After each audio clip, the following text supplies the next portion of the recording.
Welcome to the Michigan Golfer Show.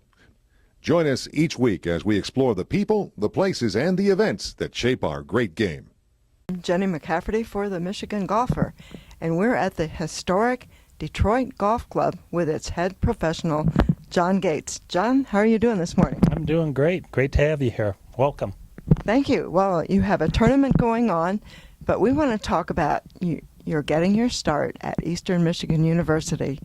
You really had some amazing scores there, were the most valuable golfer, and are now in the Eastern Michigan University Sports Hall of Fame. So that pretty much seals the fact that you were a good golfer there.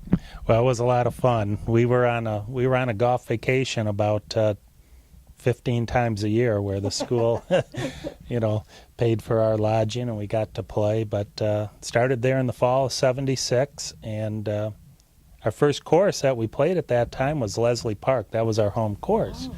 And then the next spring, Jim Nelson, our coach, worked out a deal with a lot of people at Washtenaw Country Club, especially George Bodette, and we were allowed to go play Washtenaw Country Club as our home course, which was a great treat for us. So this was before the Eagle Crest Golf Course opened up.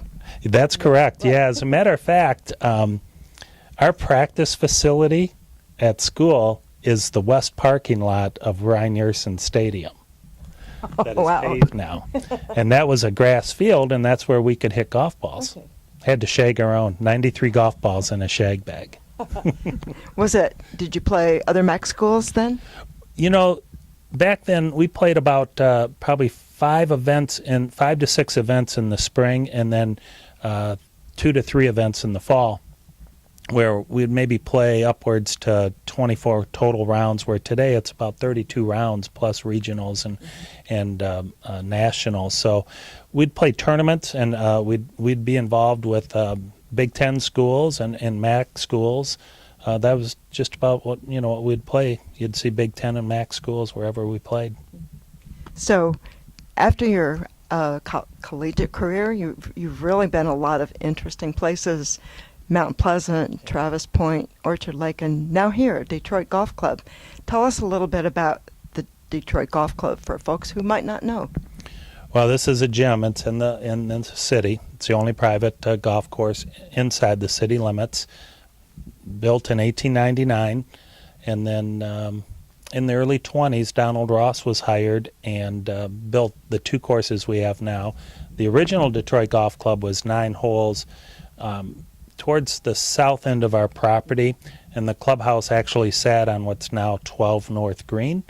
And then Ross was hired to come in and built the 2 courses here, and it's been here ever since. Well, there are 2 courses, the North Course and the South Course, and which one is your favorite? I think they both have unique characteristics. The North, obviously, our championship course, longer, more difficult. The South Course is only a par 68, 6,000 yards total, 6 par 3s, 2 par 5s. People see that, they think, I'm going to shoot in the 50s. They don't necessarily do that. We've got some of the greatest, some of our best par 4s are on that golf course. So I like both. They both have, you know what? You don't get tired of playing either one. Sure. And that's the beauty of having 2 courses. Right, a long one and a short one, and arguments ensue. Correct, yes. Yep. Sure. So you actually followed some very well-known professional golfers, starting with Alex Ross, and then you've got Walter Berkema and Horton Smith. Yep. Wow. And George Bear, and then John Traub. I replaced John, who was the National Club Professional Champion. Now, these are nationally known pros. Tell us a little bit about Alex Ross. Well, what's interesting is he was Donald Ross's brother, and was hired here to be the professional, and he ended up winning a U.S. Open. He's one of the 4 major championships that we have here, and pretty neat thing. Sure is. So you have quite a few tournaments. Tell us a little bit about some of the historic ones. The club, our Horton Smith, our Michigan Medal Play, which started out Michigan Medal Play, that's been here, wow, that's got to be 30-plus years. We call it the Masters of Michigan. It's an invitational event. You're invited based on your resume from the year before. We've hosted the National Mid-Am, the USJ Mid-Am, back in the 90s. And now we're, of course, getting the PGA Tour event. And that's very exciting. But I want to go back a little bit to the fact that you've got junior golfers and you have a pretty amazing Evans Scholar program. Yeah, our junior golf program is really remarkable. We have well over, this year, not quite 140 juniors in it. But one thing we're very proud of that we started about 7 or 8 years ago is a junior elite program where we take our top juniors, boys and girls. We base our kids not on age but by ability. So when they become a 9-holer, which has to shoot probably about a 50, 52 for 9 holes, then they're allowed to join our junior elite program, which we meet 2 to 3 times a week with them, go out on the golf course, coach them on the course, and we've had as high as in 24, 25 kids in that. We're pretty proud right now. We have our top boy graduate is on the University of Arizona golf team. Pretty good, huh? Yeah. Go to Arizona, play golf. And then our top girl is, she's a sophomore at Grand Valley, playing on their nationally ranked team. So it's a great program. Yeah, Grand Valley has nationally ranked teams all over the place, and golf is just huge for them. Right, yeah. And we got last year as a freshman, one of our girls won the Division II state title, Shannon Kennedy. Wow.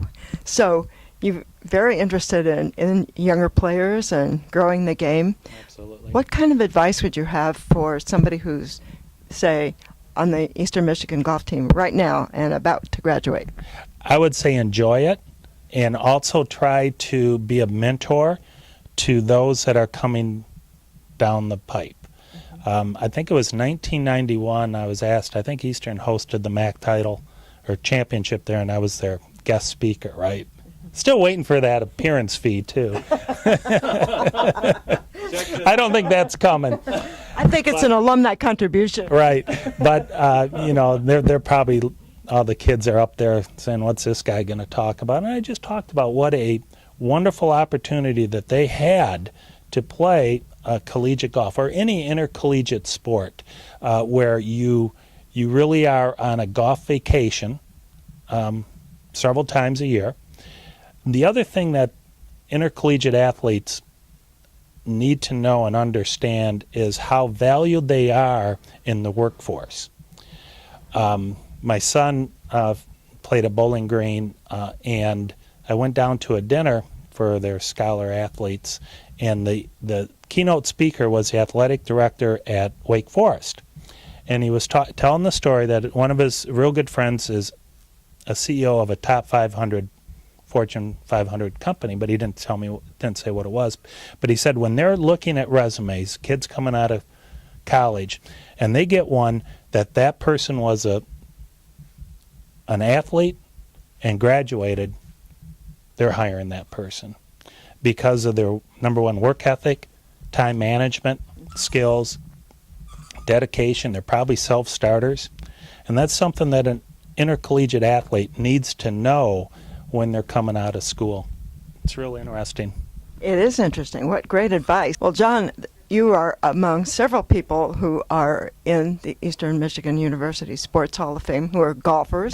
One is Jim Applegate. Another one is Jim Nelson, who is your coach. What can you tell us about Jim Nelson as a coach? Well, he's really interesting as we stayed very close all these years afterwards. And I was really lucky to play for him. He had our best interest at heart, and more so even after the fact. And of course, golf coaches have evolved, where now it's really a full-time job and can be lucrative at certain universities. And when Jim was the coach, he just got that ball rolling.